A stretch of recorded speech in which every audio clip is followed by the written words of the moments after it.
When I left Virginia, I got a hold of Miss Maddie to let her know what was going on. She'd already decided that I was the bad guy. And she went around Boulder spreading those rumors. She didn't bother finding out what was actually going on. She just assumed that the girls that she had a major crush on must be right.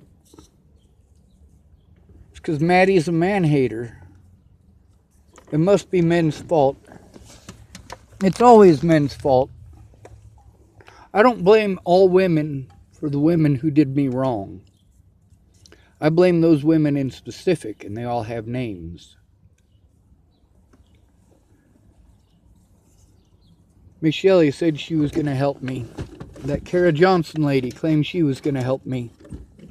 Danica claimed she was going to help me.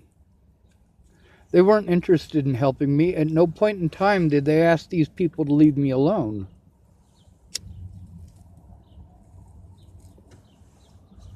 Before Natalie died, let me give you the list of people that I tried to get help from. I tried to get help from Darren O'Connor. There was nothing he could do. I tried to get help from 2 separate officers in Chapel, Nebraska, who blew me off. I tried to get help from Officer Ramos. Couldn't get a hold of him. I tried to get help from Officer Michael West. He didn't give a shit. I tried to get help from Joanna Taylor Smith. I tried to get help from Pierre. I tried to get help from Janine. I tried to get help from Chelsea Worthing. None of this should have happened.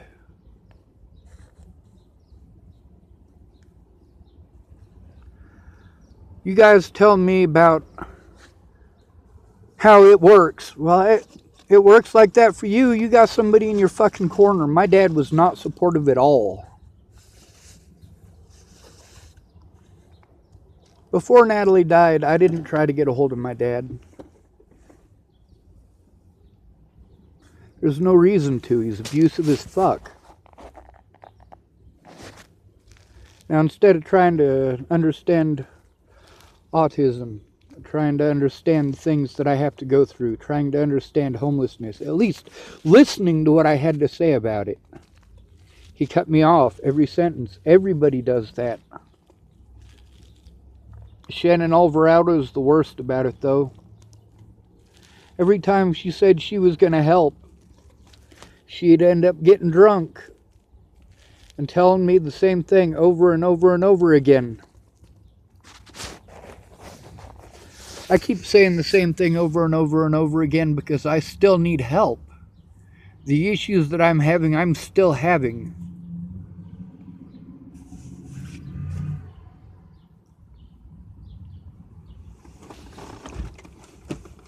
There's no such thing as justice. No such thing. After Natalie was killed, there's a lot of people who said they'd help me out who didn't either. They just wasted resources. Then there are the people who are actually there in person trying to help. Let me tell you about the people who were in person trying to help. When I was harassed by the Boulder Police in the very beginning of January of last year, there was a guy named Corbin Bailey. He was going to help me, but he didn't. He didn't get to. The cops separated me from him. At Candace's, the cops separated me from her too, by intimidating her. I needed to do that stuff not in front of the kids. But Candace couldn't let me use her phone. That's where her internet is. My phone didn't work for shit up there. All of these people, they all have people in their lives, people who care, people who they get to see that are familiar to them. Candace isn't prevented from seeing her mom, and unlike my mom, her mom's not a drug addict. My mom doesn't care about anyone but herself. She just pretends to.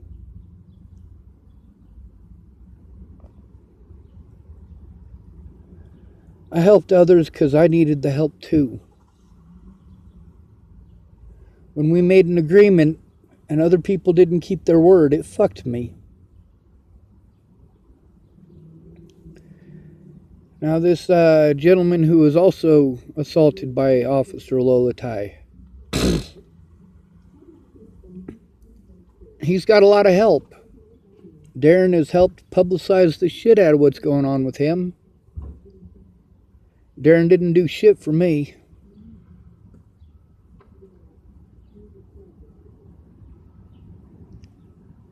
I mean that. He made one little post after Natalie's killer was found saying that, see, Sean didn't do it.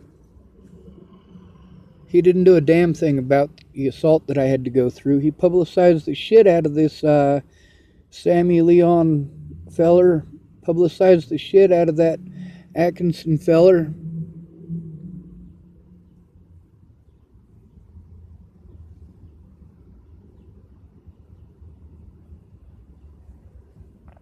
There's a lot of people who said that they'd help that won't talk to me. It's because they don't want to get in trouble because they lied. Candace won't call me. I don't even have her number. Most of you, I don't have your numbers. I lost them with that phone last year.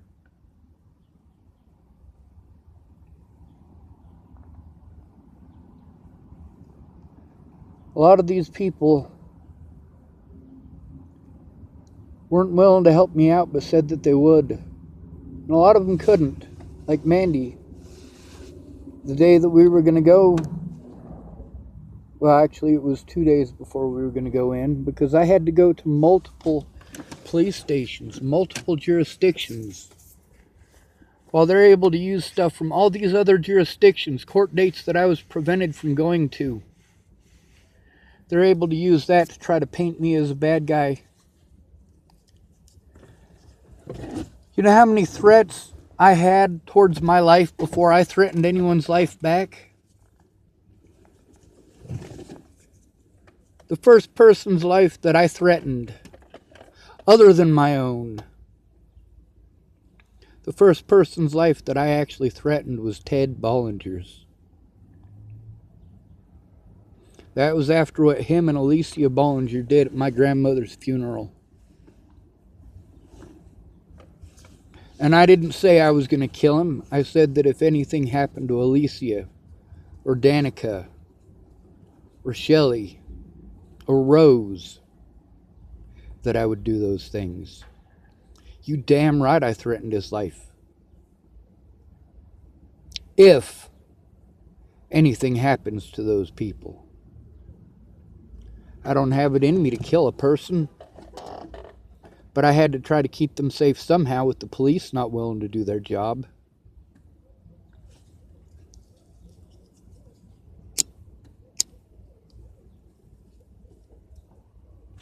I needed one person who wasn't some fucking crazy internet loony.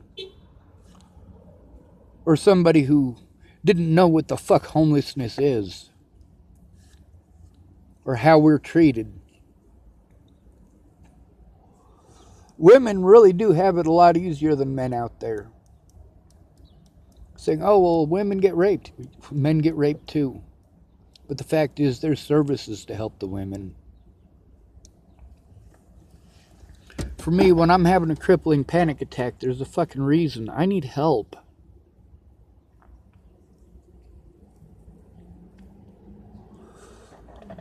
The assault by the Boulder police made it so that I couldn't leave for somewhere safe.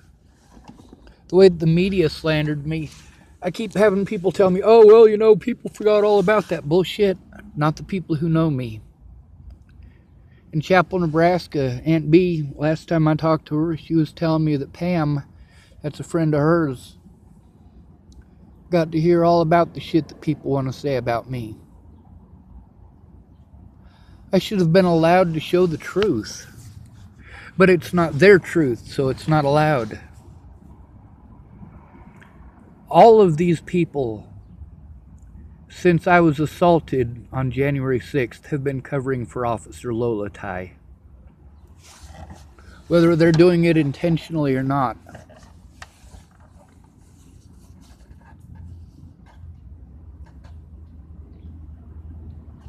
The police refused to take a report from me. They did everything they could not to.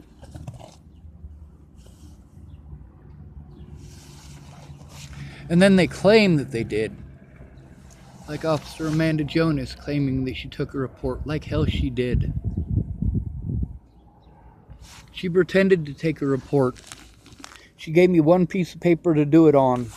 And I had to stop what it is that I was writing because she started dictating to me what was going on. The name of the officer who assaulted me included. That's the problem, is that I had to do those desperate things because people like Miss Peaches couldn't find the time. Mandy Hughes couldn't find the time.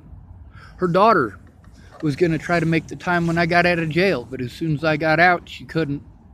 Too many things going on in her life.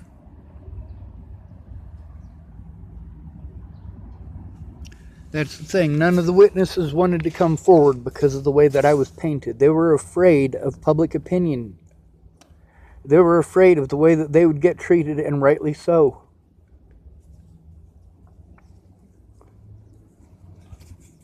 I shamed all of them for it. If I'm going to get shamed for things that I didn't do, crimes that I didn't commit, I'm going to shame you for lying to me, for not keeping your word. Pierre, Derek, Joanna,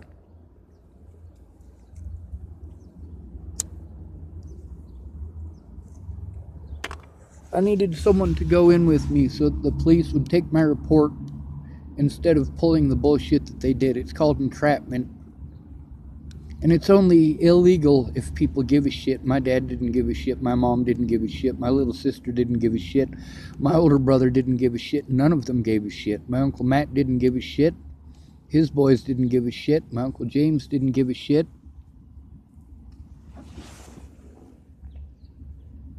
So much has gone on.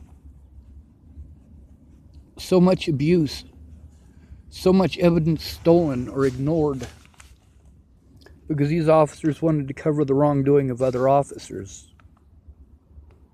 Officers like Jordan Anderson. When Jordan Anderson showed up at my grandma's funeral the night before, when Ted and Alicia were pulling their bullshit, that was the 5th time that I'd interacted with him over what happened with Natalie. 4 of those times were before Natalie died.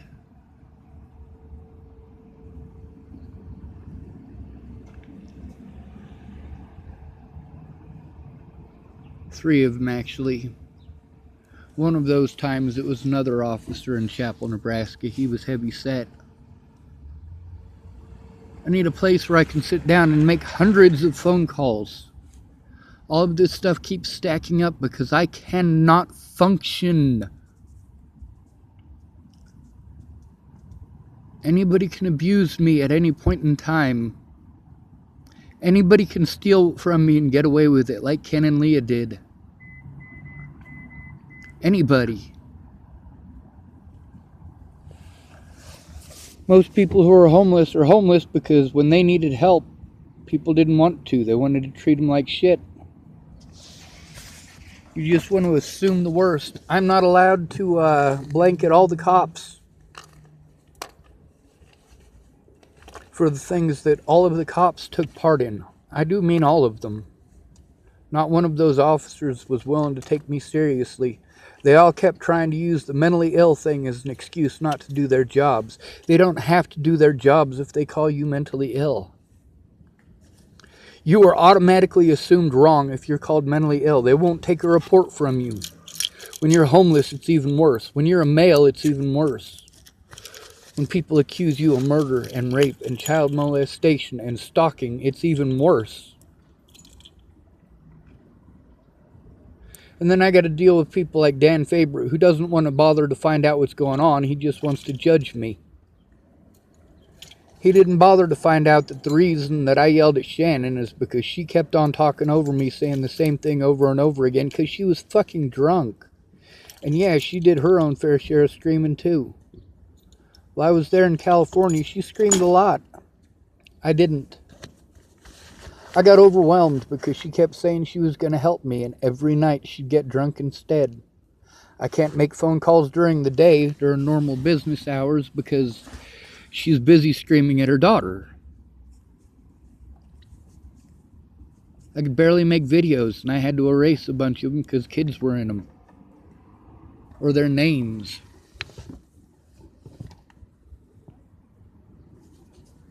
So then she wants to give everybody the names of serial killers.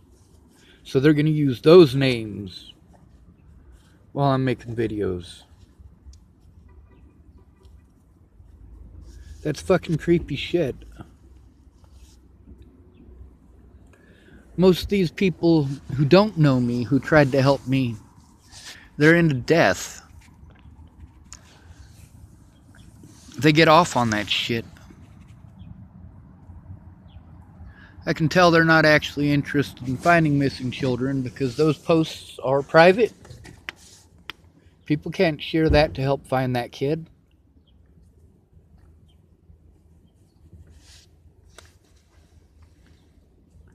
There's a lot of people who gave their word and didn't keep it. Dan Faber gave his word and didn't keep it. Shannon Alvarado gave her word and didn't keep it. I record my phone calls now. I know how. I have 2 phones. I use this phone to record while I'm talking on this one. Sorry. Other way around.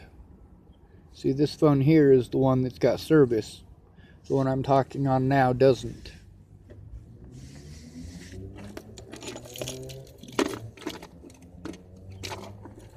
They punish you financially to prevent you from being able to defend yourself. If you're homeless, you're even worse off. If you're a male, you're even worse off. This is all because of public opinion. Bias. A woman is always the victim and the man is always the predator, and that's what society teaches us. Meanwhile, what Lana Engeline did was predatory. What my dad did was predatory. My dad didn't want to hear anything that I had to say. He went out of his way not to. And the one time he did, I talked. It was about 45 minutes worth of both of us talking, because I would talk, try to explain it, and then he would interrupt me to tell me how to think and feel and what to do. I was overwhelmed because I have so many things that I need to do to clear my name. And my dad wanted to harass me to do what it is that he wanted me to do. So I tried to do the things that he wanted me to do. And he treated me like shit for it and ganged up on me because it didn't get the results that he wanted. Then the first phone call that we had, he didn't know that he was being recorded. The second 2 phone calls that we had, he definitely knew he was being recorded. He tried to play it off like he didn't do anything wrong. That's the thing. If he actually cared about me, he would have listened. He would have taken the time to listen, to understand.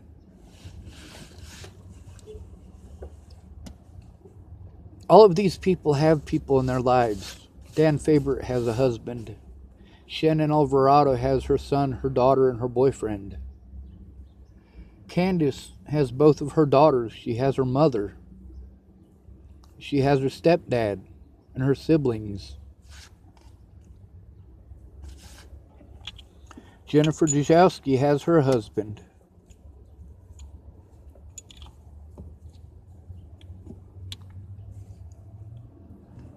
Shelly has her kids. Danica has her kids. Ted had help from his family. People don't want to help me because I'm frustrated. People don't want to help me because I want my life to end. I want my life to end because it's nothing but abuse. When you're homeless and a male, you don't get the time of day. You don't get an honest day in court. You don't get a lawyer who's going to do her job. And people don't try to understand crippling panic attacks. My panic attacks are from punishment, from abuse. And when I have a panic attack, people abuse me further. When I'm having a panic attack, there's a reason. I don't have a panic attack for no fucking reason. The people who have panic attacks for no reason, they're the ones that need drugs. My panic attacks are because I endured this abuse for years. I already knew it was coming.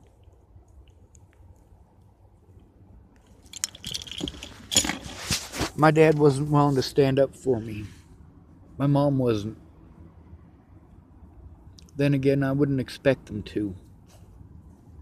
Their drug use is what made it so that I had to endure mass quantities of abuse growing up.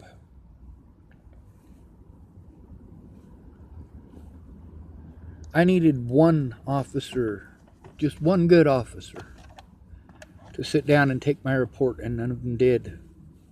They went out of their way to prevent me from having a day in court. They went out of their way. That's the thing. You're not going to try to understand autism. You're going to try to punish it out of me, and you can't. You're not going to punish me out of having a panic attack. You're not going to do anything about me being overwhelmed by putting more stuff on my plate.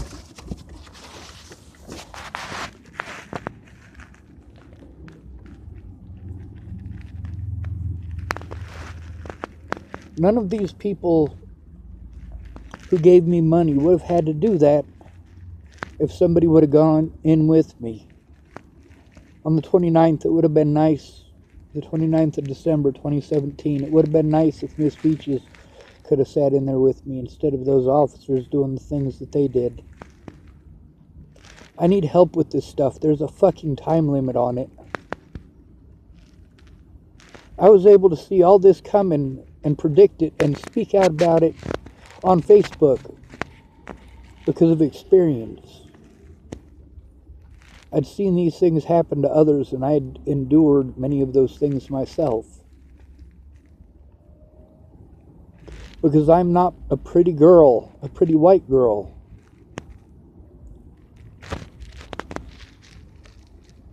It's alright for these people to threaten me. It's alright for them to assault me. I tried to get help. And you know, when I went to those websites, I posted up the parts to say that these officers did wrong. Because the things they claimed that they couldn't do, what's written on those government websites says that they actually can. But I'm constantly on the move, one place to another, to another. You can't park here, you can't be there.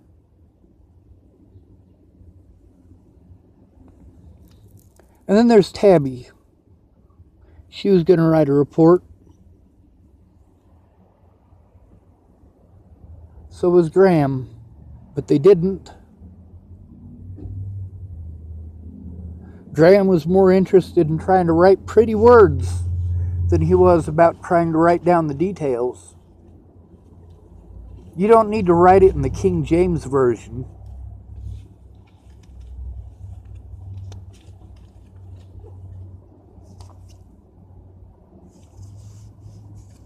This is what he wrote.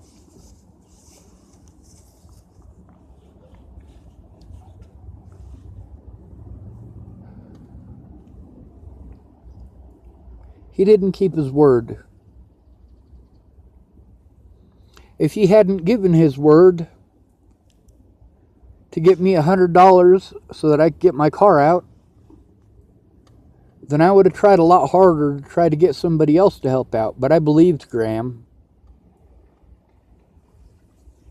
I got a bad habit of believing people who say they're Christian. And they got a bad habit of not keeping their word. So then he said that he'd send that to me to Shannon's house down in California. I was planning on working on it down there. He never sent it. He said he'd send it that Friday. 6 weeks later, he still hadn't sent it. Tabby still hasn't written a report. When I got my settlement, most of it went to Tabby and her family. I paid them $500 rent for staying there. I didn't get a room, but I was able to stay there. I paid her daughter $50 to use her room one night, but her daughter had a friend come over. So that $50 was mostly wasted. I speak out because I can't find a place to sit down and write this all down. I can barely function. I shouldn't be driving.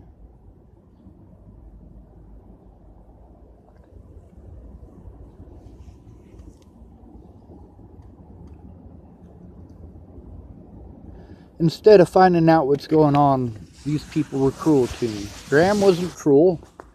Tabby wasn't cruel. I mean, they said some things that were basically, well, it's not my fault I didn't keep my word. Well, actually, Graham, it is your fault you didn't keep your word.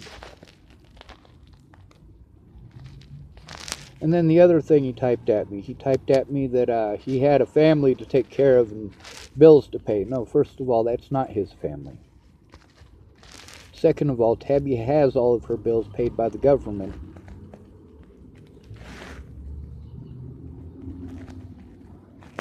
He spent the money on alcohol, among other things. I don't drink.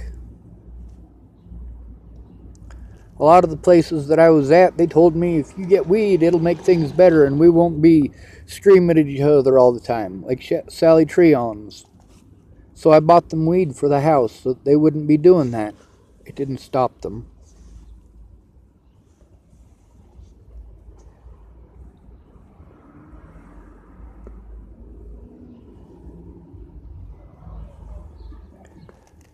I was pissed off at most of these people for wasting my time and not listening.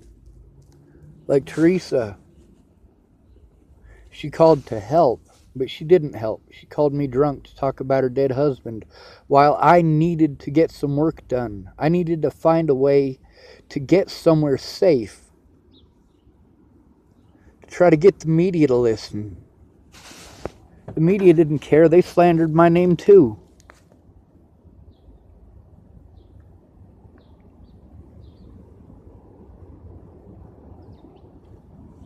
Alicia is not a victim. She's the predator. The predator. It was her decisions in Virginia, not mine, that resulted in all of this happening. Now, don't get me wrong. I definitely accepted that phone. I should not have let her talk me into it.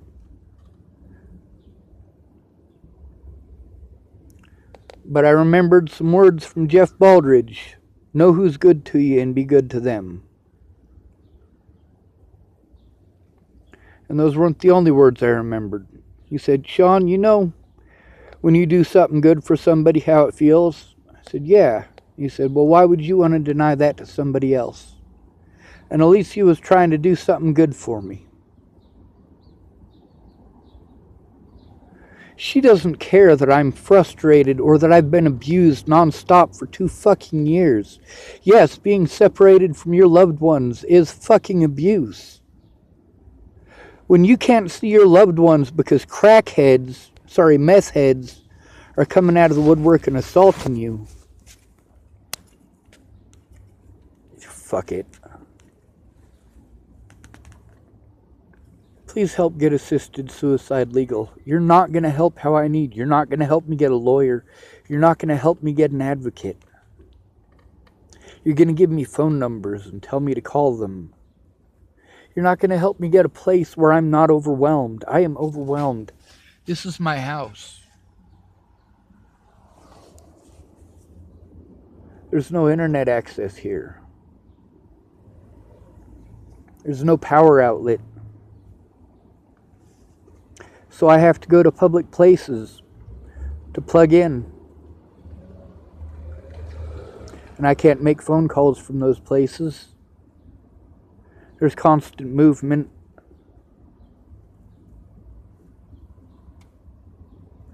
You know how it is when you're on the phone and your kids are screaming in the background?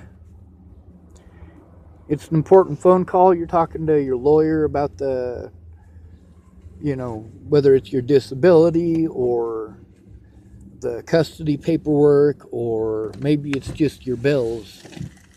And you need the kids to be quiet.